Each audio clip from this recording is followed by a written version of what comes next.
Long ago, if you owed someone money, you would need to write them an IOU, but they didn't really have pieces of paper to write things down with. So they would use what was called a tally stick. Now this was a piece of wood they would write the debt onto, and they would make notches into the wood on both sides, and then they would break it.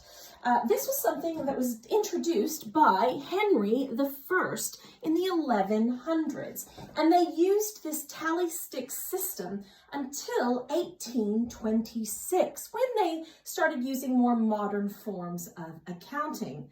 So what happened to all of the sticks? Well, they were lying around, and at one point, they decided to get rid of the sticks. Now, they were being stored at the Houses of Parliament. This is the old Houses of Parliament just there.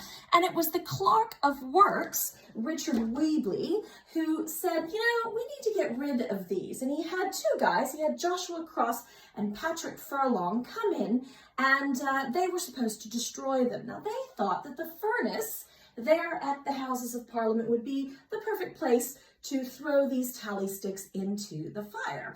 And so they threw some in, and they threw some in. They started at dawn, and they kept throwing them in. And about 4 o'clock, this is by now at this time, the fire had gotten quite large, and they didn't notice that the copper lining had melted, and there was sort of a chimney fire going on. And also, the flooring was starting to get really, really warm, and there was smoke coming through all of the halls and things, but they didn't see all of this. They were just throwing the tally sticks into the fire.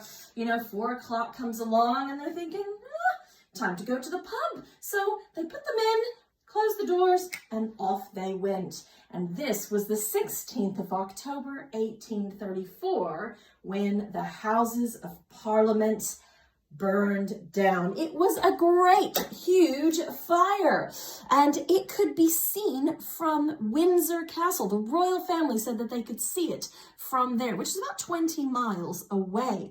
So this is where our Houses of Parliament story begins.